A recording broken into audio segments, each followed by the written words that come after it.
Բարև ձեզ։ Ձեզ հետ կրկին EduEthics կրթական ոդքասթն է։ Այսօրվա մեր թեման լինելու են հեռախոսները։ Ողջույն Աննա։ Ողջույն Զենֆիրը։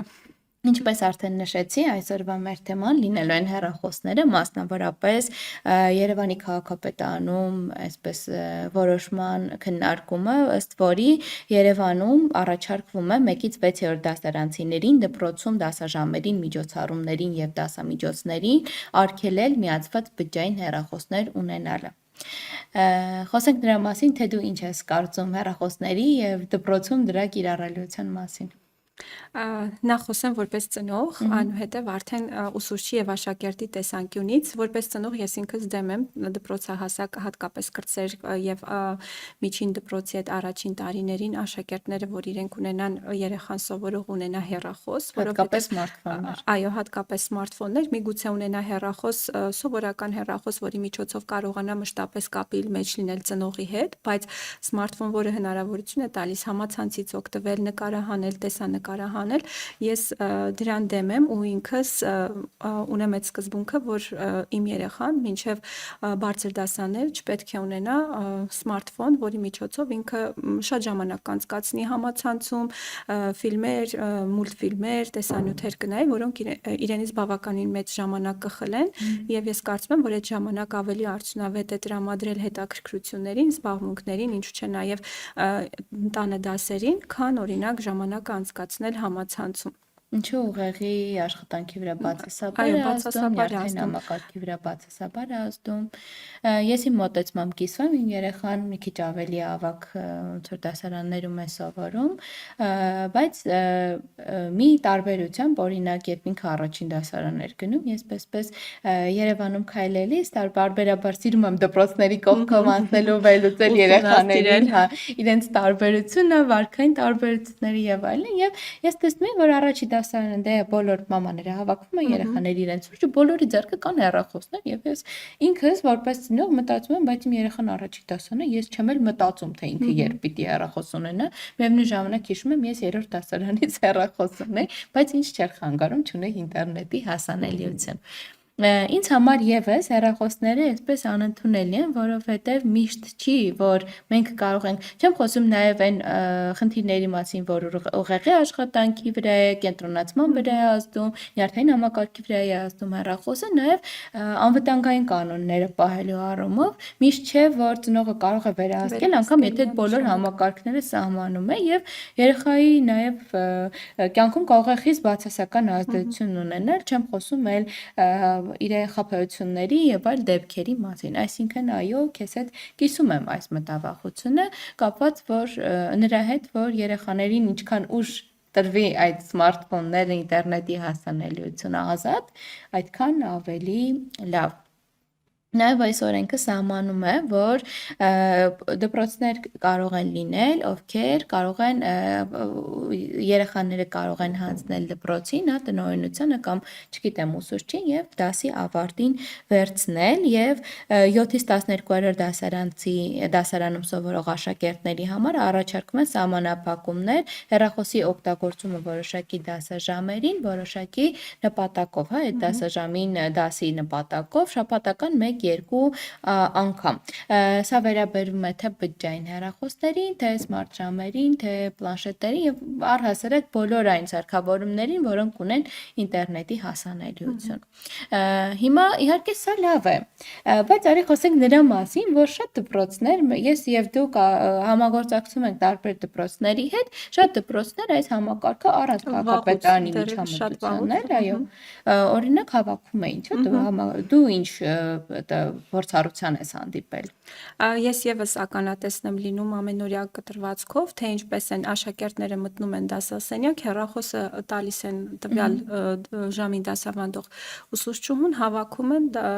դասի վերջում վերցնում են իրենց հեռախոսները, այսինքն դասի ժամանակ աշակերտները չեն օգտագործում սմարթֆոններ, սմարթ ժամացույցներ եւ այլն, իհարկե լինում են դեպքեր, որ աշակերտները այսպես որոշակի խորամանկություններ են անում, բերում են հին հեռախոսն են տալիս, նորը պահում են իրենց մոտ, բայց դե արդեն դա էլ կարծում եմ ուսուցիչը շատ ճկունությամբ, շատ հեշտորեն կարողանում է կռահել, հասկանալ, այո, ում մոտ կա այդ պահին հեռախոս ու էլի վերցնել, որովհետեւ տեղից էլ արդեն իսկ խնդիրներ են առաջանում դասապրոցեսի ընթացքում դասի հետաքրքիր ներգրաված արդյունավետ լինելու հետ կապված մի հատ էլ եթե աշակերտի մոտ հայտնվում է հեռախոս ինքը ամբողջությամբ կտրվում է դուրս է մնում այդ տվյալ անհնար է կենտրոնացնել ուշադրությունը դասապրոցեսի վրա։ Ես ասեմ, որ նույն փորձառությանը ես եմ հանդիպել, այսինքն օրինակ դպրոցներից մեկում, որի հետ համագործակցում եմ, ուղղակի տալիս են դասղիկին եւ դասղիկն է որոշում այդ հեռախոսները հավաքում է, պահում է, չգիտեմ, ուսուցչանոցում դասարանում, մյուս դպրոցում ուղղակի համընդհանուր բոլոր դասարաններն ունեն իրենց առանձնացված հատվածը, բերում սիրուն այդտեղ թողնում են, հետո վերցնում են, որևէ խնդիր չի առաջանում եւ նախարարությունն էլ կարծես թե ասում են, որ ցանկացած դպրոց ինքն է կարգավորում, հա, այս հարցը, որը իրականում այնքան լուրջ հարց չէ, որ օրինակ հակապետարանում տարբեր քաղաքային խնդիրների ֆոնին ես կարծում եմ քննարկվել եւ քննարկման առիթ դառնալ։ Մյուս կողմից ըստ քեզ ծնողների մոտիվացիան ո՞րն է երեխային հեռախոս սմարթֆոն տալու։ Բարդ է մի քիչ ասել, որովհետև երեխաներ ծնողներ կան, որ տարբեր օրինակ, չգիտեմ, մեկը ցանկանում է, որ երեխան մյուսներից ոչնչով չտարբերվի, ունենա լավագույն սմարթֆոնը, կամ հակառակը ինչ որ բանով առանձնանա եւ դա լինի տարբերվի մյուսներից ու տարբերվի ամենալավագույն, ամենաթանկարժեք սմարթֆոնով, մրցակցության մեջ են լինում ծնողները մեկը մյուսի հետ եւ այլն, կարծում եմ սրանք են հիմնական պատճառները, կամ էլ երեխայի ցանկությամբ նվիրում են հենց առաջին դասարանի կապակցությամբ սմարթֆոն, ինչը կարծում եմ շատ անարդյունավետ տարբերակ է, որովհետեւ հենց այս տարիքում երեխաները, եթե երեխայի մոտ հետաքրքրություն չառաջացավ դեպի ուսումը, դեպի դասերը, սմարթֆոնների պատճառով, որովհետև միանշանակ ծնողը չի կարողանալու վերահսկի երեխային, թե դպրոցում, թե տանը, ինքը ինչ է անում սմարթֆոնով, խաղ է խաղում, ինչ որ ֆիլմեր, մուլտֆիլմեր կամ չգիտեմ անհասկանալի բովանդակությամբ տեսանյութեր է նայում ու աշակերտը արդեն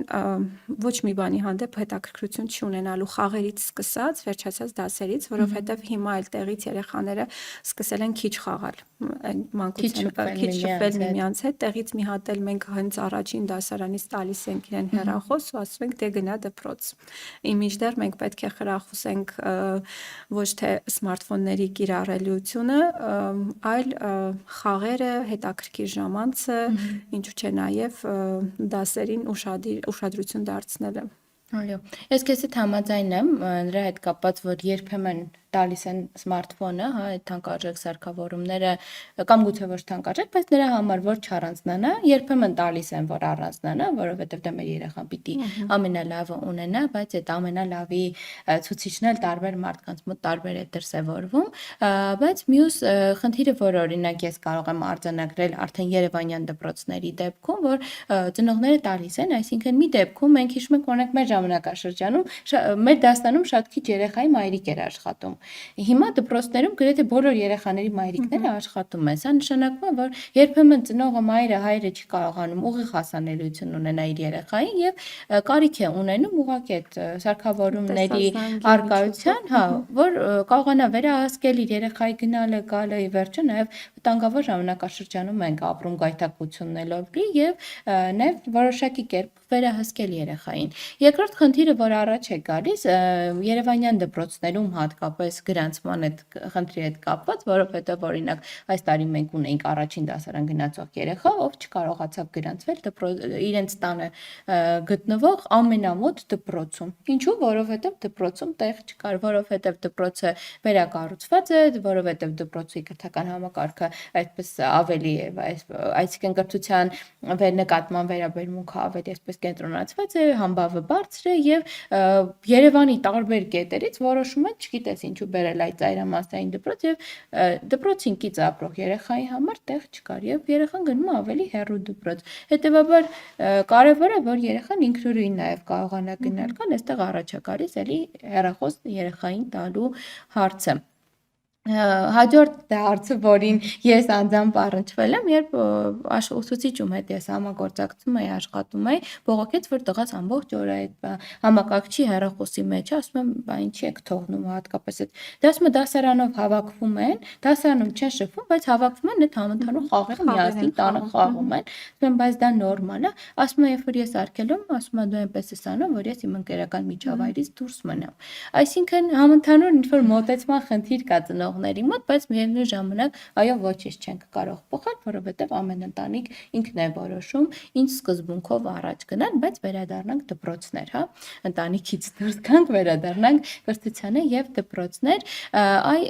կրթական համակարգը կարծես թե փորձում է աստիճանաբար գնալ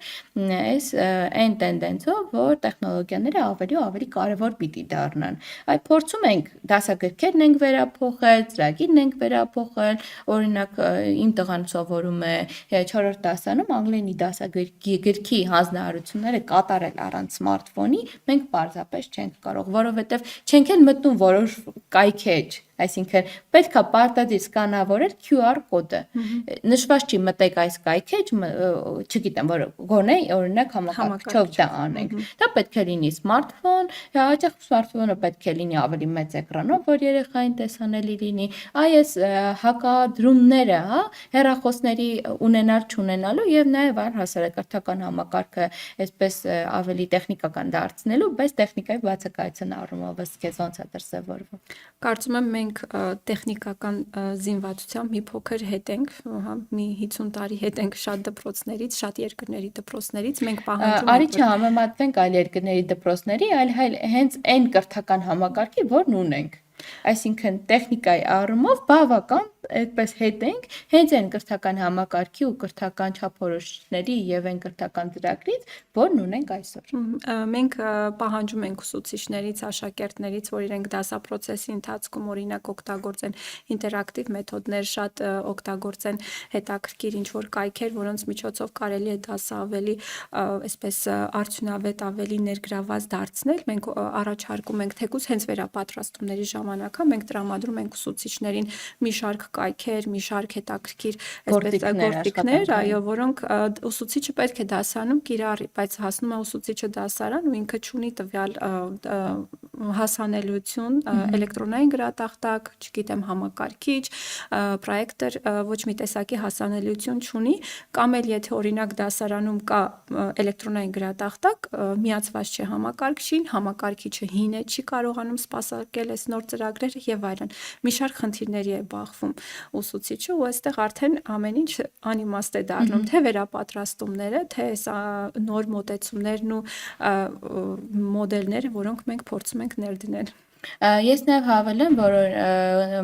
քաղաքապետարանում տեղի ունեցող քննարկման ժամանակ այսպիսի մի միտք է արտահայտում, որ կներդրվի այս համակարգը 15 դպրոցում եւ հետո տարվա վերջին կվերլուծենք, թե դա ինչ ազդեցություն ունեցավ այդ դպրոցների կրթական համակարգում երեխաների առաջադիմության վրա, հետո կդարձնենք համընդհանուր։ Ուզում եմ ասել, որ այդ 15 եւ ավել դպրոցներում արդեն ներդրված է այս համակարգը։ Կարող եք ուղղակի խոսել տնօրենների հետ, ովքեր ում հետ համագործակցում եք, Երևանում գործող գրեթե բոլոր դպրոցների տնօրենների հետ, միջին դպրոցների, այսինքն ավագ դպրոցների նախարարության ենթակայության տակ են, միջին դպրոցները քաղաքապետարանի ենթակայության տակ են։ Կարող եք այդ տնօրենների հետ խոսել, իրենք իրենց փորձառությամբ հրաշալի կկիսվեն ձեզ հետ եւ այդ երկար ժամանակատար ուսումնասիրությունն անելու կարիքը իրականում չկա։ Ես նաեւ կուզենայի անդրադառնալ մեկ այլ հարցի, կապված այս համակարգի ներդրման չներդրման հետ կապված, ինձ միշտ հետաքրքիր է, չնայած ես կարծում եմ այս թեմայով եւս քննարկում կունենանք, բայց մի փոքրիկ մեկնաբանություն, որ մեր կրթական համակարգը միասնական թվում է թե պիտի լիներ, բայց այնքան տարբերակված է եւ ես որ օրինակ Երևանում մի բան է որոշում, մարզերում լրիվ մեկ այլ բան է որոշված եւ այդ շփոթմունքը թվում է թե փոքր Հայաստան է, թե դպրոցների թիվը իհա շատ է, բայց համեմատության կարգով այնքան էլ շատ չեմ, որ այդ տարբերությունը նկատվի, բայց տարբեր է։ Ես նաև վերել եմ կարծիքներ այլ երկրների հետ կապված, օրինակ Ֆրանսիայում պաշտոնական պես ամբողջությամբ արգելվել է 2018 թվականից օրենքով եւ 6-ից 15 տարեկան երեխաները դպրոց չեն բերում բջջային հեռախոսներ, դասամիջոցներին, դասերին եւ անգամ ճաշարանում իրենք այդքան բերում են, բայց անգամ այդ process-ում իրավունք չունեն օգտագործելու եւ անջատված հանձնում են ուսուցչի վերահսկողությանը, որը մեր շատ դպրոցներում իրականում Կարելի ասել գրեթե բոլոր դպրոցներում այս մեխանիզմը վաղուց ներդրված է ու ուսուցիչները հենց դպրոցները իրենք են փորձել գտնել տարբերակներ, թե ինչպես կառավարեն այս ամեն երեխաների դպրոց հեռախոս բերել կամ չբերելը, իրենք գտել են հարմար տարբերակ, հավաքում են հեռախոսները դասի սկզբից, վերջում վերադարձում են, իհարկե, եթե ընթացքում լինում են դեպքեր, միգուցե աշակերտի խնդրանքով ուսուցիչը վերադարձնում է հեռախոսը, որպեսզի աշակերտը զանգի ծնողին ինչ որ մի բան տեղեկացնելու կամ ասելու եւ այլն, բայց այս վաղուց կառավարվող գործընթաց է, հա, այսինքն չես տեսնի դեպքի, երբ երեխան բարձրապես հեռախոսի մեջ է, ուսուցիչը դրան անտարբեր, դրա կողքով անտարբեր անցնի։ Նման բան ուսուցիչ, ես չեմ հանդիպել նման դեպքի, օրինակ։ Խոսենք Մեծ Բրիտանիայի մասին, այնտեղ չկա պետական օրենք, բայց կառավարությունը խրախուսում է յուրաքանչյուր դպրոց ինքնուրույն որոշի ու շատ դպրոցներում գործում է խիստ քաղաքականություն, հեռախոսը միացված լինի, ուրեմն պետք է արգրավվի եւ ուսուցչի կողմից է միայն օգտագործվում տարբեր հարթակներում աշխատանք իրականացնելու համար եւ Շվեդիայում չեն արգելվում, բայց կիրառվում են խիստ դասաժամերի ժամանակ որոշակի կանոններով։ Ինձ Չինաստանի փորձն է հետաքրքրում, կրթության նախարարությունը 21 թվականից ընդունել է օրենք, որով աշակերտները չպետք է դպրոց բերեն բջջային հեռախոս, եթե դրա համար հատուկ գրավոր թույլտվություն չկա ծնողից։ Իսկ եթե ծնողը այդ թուղթը չի տվել, աշակերտը բերի, ուրեմն դա նաև կարգապահական այսպես խնդիր է առաջ գալիս եւ բոլոր այս դեպքերում խոսվում է թե էկրանային կախվածության մասին, այդ խնդիրների կրճատումից, թե ուշադրության կենտրոնացման, թե այսինքն ուսումնասիրություն անելու իրականում կարիք չկա, սա այսպես անձն աչքով տեսանելի իրավիճակ է, որ այո, ինչքան քիչ լինի էկրանը երեխայի կյանքում, տարբեր տարիքային խմբերում երեխայի կյանքում եւ մեծահասակի կյանքում եւս խնդիրը ավելի ոնց որ քիչ կլինի այս էկրանից կախվածության։ Ես կուզենայի մեկ այլ կարևոր կետի վրա ուշադրություն դարձնել, թե ինչ է ինչից է մեզ կանխարգելում հեռախոսների ազատ հասանելիության սահմանափակումը դպրոցում։ Մենք տարբեր կիբերբուլինգի դրսևորումներ ենք տեսնում, որը գալիս է հեռախոսների ազատ օգտագործումից նաև դպրոցում, որովհետև դասի ժամին նկարում են, տարածում են, մեկնաբանում են եւ թեկուզ իրենց անձնական խմբերում են տարածում, բայց իրենց դասընկերներին կարող են թիրախավորել, երբեմն ուսուցիչներին են ձայնագրում, նկարում, տարածում, սա էլ մեկ այլ խնդիր է, որը եւս այստեղ պետք է ընդհատեմ իհարկե կներես, լինում են դեպքեր, որ հենց ուսուցիչներն են, հա, բուլինգի ենթարկում երեխաներին, ինչ են անում, շատ հաճախ երեխային դասի ժամանակ քնած նկարահանում են, ուղարկում են ծնողին ու ասում են, տես քո երեխան քնած է։ Մի դեպքում մենք աշակերտին չենք խրախուսում, որ աշակերտները դասապրոցեսի ընթացքում կիրառեն հեռախոս, մյուս դեպքում ուսուցիչը ինքը հնարավոր է դասի ժամանակ հանի հեռախոսը ու նկարի աշակերտին տվյալ պահին ուղարկի ծնողին, տես քո երեխան իմ դասի ժամանակ քնած էր։ Մենք այստեղ նաև վստահության մթնոլորտի խախտման հետ կապ ունենք, այսինքն գուցե ուսուցիչը անգիտակցաբար դա անում է, բայց չի պատկերացնում, որ օրինակ երեխան կարող է այլևս չվստահել ուսուցչին եւ հետագայում որոշակի կերպով իր բացասական վերաբերմունքը արտահայտել, եթե այդ բանը օրինակ հոսքով կամ որևէ կերպ չի արտահայտել։ Ինչու՞ չէ նաև ծնողը։ Նաև մի փոքրիկ անդրադարձ կատարենք, խոսեցինք հեռախոսներից, նաև կարծում եմ այստեղ արժե խոսել դպրոցական ծրագրի մասին, հա, անդրադարձանք այդ միտքը ինձ շատ դուր եկավ, որ մեր հագեցվածությունը տեխնիկական բավական հետ է այն պահանջարկից, որը մեր ժամանակները պիտի ունենան, եւ նաև խոսենք ինտերնետ հասանելիության մասին դասարաններում, որովհետեւ անցնում ենք թվային գիտություն եւ գրագիտություն առարկա, անցնում ենք շատ դպրոցներում փորձ է կատարվում արդեն արհեստական ինտելեկտի հետ աշխատանքի եւ դրա ճիշտ օգտագործման հետ կապված դասաժամեր կամ որոշակի դասապրոցես տեղադրվել, այսինքն տարբեր փորձնական նաև ինչ որ ծրագրերի միջով է անցնում այսօր հայաստանյան դպրոցը